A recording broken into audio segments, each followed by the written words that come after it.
Olá pessoal, tudo bem com vocês? Eis-me aqui de volta, Amanda Anderman, a guia de vocês pelas maravilhas da cidade maravilhosa, também conhecida como Rio de Janeiro. Neste vídeo, dando prosseguimento aí à nossa série sobre a história do Rio de Janeiro, vamos falar sobre a segunda regência una do Brasil, que foi a regência de Araújo Lima.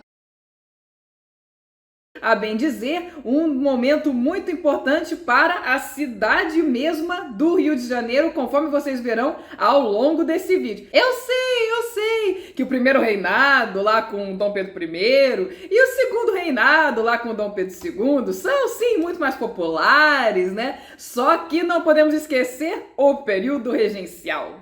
E antes de seguir para o tema do vídeo, devo lembrá-los também que estou oferecendo tours a pé, por enquanto, pela cidade do Rio de Janeiro. Todos eles estão descritinhos no meu site, cujo link estará na descrição desse vídeo, assim como no primeiro comentário fixado. É só vocês irem lá, me contactarem por mensagem de texto via WhatsApp, isso é muito importante, fazerem suas reservas e vamos passear, meu povo! Vamos conhecer pessoalmente a cidade maravilhosa comigo, Amanda Anderman, a guia de vocês, é claro. Então, sem mais delongas, vamos diretamente para o tema do vídeo. Recapitulando, quando o Feijó chegou e falou assim: não quero mais, tô saindo. O então ministro da Justiça, um tal de ministro da Justiça virar regente dessa regência, hein? O então ministro da Justiça, Araújo Lima, assumiu como regente interino. A primeira coisa que ele fez foi nomear um novo gabinete composto por políticos regressistas e que ficou conhecido como Ministério das Capacidades pela fama de que gozavam os seus componentes. Mas Amanda,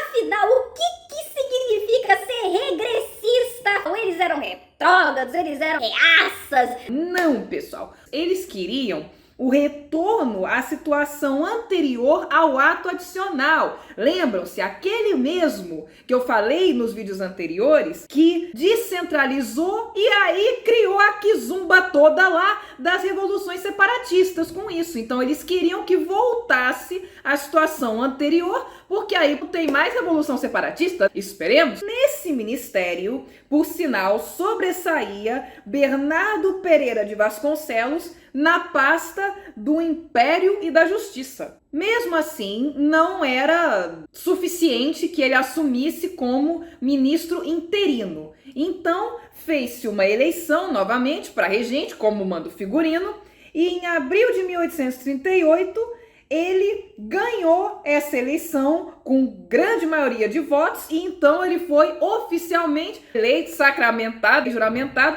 como regente por maioria de votos. E então ele revogou as medidas do Ato Adicional de 1834, tirando a autonomia das províncias e cabendo novamente ao Congresso e ao Senado o poder de legislar, como tem que ser, além de depositar novamente no governo central as nomeações de funcionários públicos. E isso tudo com a Lei de Interpretação ao Ato Adicional de 1840.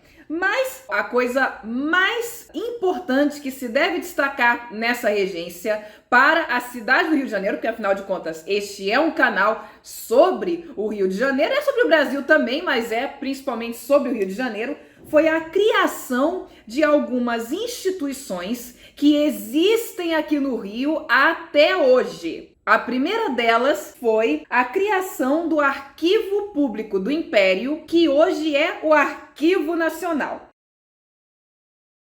A sede foi estabelecida na Rua da Guarda Velha, que é a atual Rua 13 de Maio, que fica do lado do Teatro Municipal. De um lado do Teatro Municipal está a Avenida Rio Branco e do outro lado está essa Avenida 13 de Maio. Mas hoje vocês não vão encontrar a sede do Arquivo Nacional ali, porque, a bem da verdade, ele mudou muitas vezes de endereço, até que finalmente, em 1985, a instituição foi transferida para a atual sede, que ocupa um dos edifícios da antiga Casa da Moeda, na Praça da República, que é também conhecido como o Campo de Santana. Que, aliás, eu já falei dele aqui inúmeras vezes e vou continuar falando porque é o lugarzinho para acontecerem eventos importantes da história do Brasil. A função do Arquivo Nacional, até hoje, é garantir o acesso à informação e incentivar a produção do conhecimento científico e cultural. Outra instituição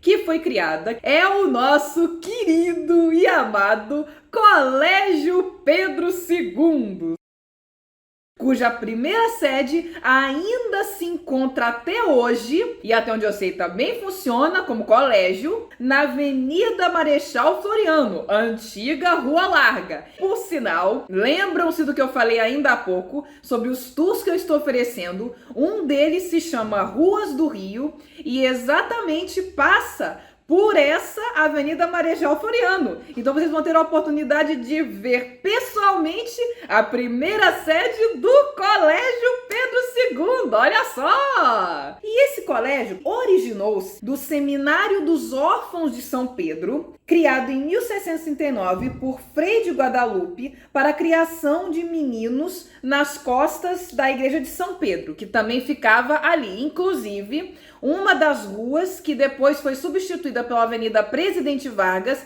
se chamava Rua de São Pedro, exatamente pelo fato de ter a igreja ali. E a Rua Larga, São Joaquim, ou Rua Larga, ou atual Avenida Marechal Floriano, fica justamente atrás de onde era a Rua de São Pedro, logo nas costas da Igreja de São Pedro. Então, esse colégio também recebeu diversos nomes, até que, durante a regência de Araújo Lima, especificamente em 1837, recebeu o nome de Colégio Pedro II e foi nomeado e criado por um decreto da época que dizia o seguinte: artigo 1º. O Seminário de São Joaquim é convertido em colégio de instrução secundária. Hoje em dia, seria um colégio que só tivesse do 6º ao 12º ano, mas para os mais antigos, e digam aqui nos comentários se vocês são desse tempo,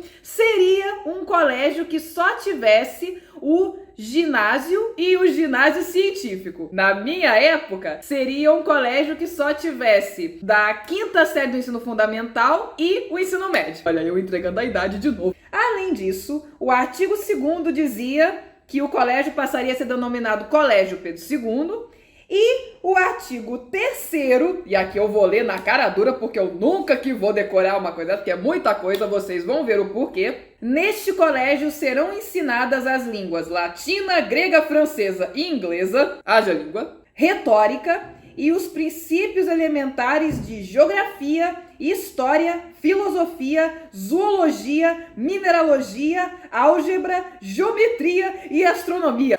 Alunos e ex-alunos do Colégio Pedro II que porventura estejam vendo esse vídeo, eu tô louca pra saber se vocês até hoje estudam todas essas disciplinas mesmo. Digam nos comentários, porque olha, tem que ser crânio, só digo isso. O outro instituto que foi criado foi o Instituto Histórico e Geográfico Brasileiro. Foi inspirado no Institut Historique de Paris e foi fundado também durante essa regência, e a sua principal função era determinar como seria escrita a história do Brasil. Literalmente, criar a história do Brasil. Aos domingos, então, a elite brasileira se reunia nesse instituto para discutir como seria escrita, afinal, a nossa história. Imaginem isso, minha gente! Os membros da elite brasileira lá no Instituto Geográfico Brasileiro tomando chá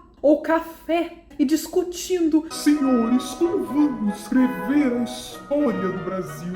Todo domingo devia ser o paraíso, bom, pelo menos pra mim, que sou nerd de história. Não é que antes não houvesse nada escrito sobre história do Brasil. Vamos combinar que até 1822 a história do Brasil e a história de Portugal é a mesma coisa. E já tinha documentos no arquivo de Portugal falando sobre a história de Portugal e, por consequência, a história do Brasil. E também tinha aqui já, desde que Dom João VI veio para cá, a Biblioteca Nacional, que tinha livros que eram parte da história do Brasil. Eu já mencionei aqui, inclusive, o livro Maria de Dirceu, de Tomás Antônio Gonzaga. Quero crer que a carta de Pero Vaz de Caminha, por exemplo, estivesse também guardadinha ali na Biblioteca Nacional. Só que devia ser meio desorganizado, não tava assim organizadinho, compendiadinho. Isso é que eles fizeram no Arquivo Nacional, sem contar criar uma identidade nacional através do Instituto Histórico e Geográfico Brasileiro. E diga-se de passagem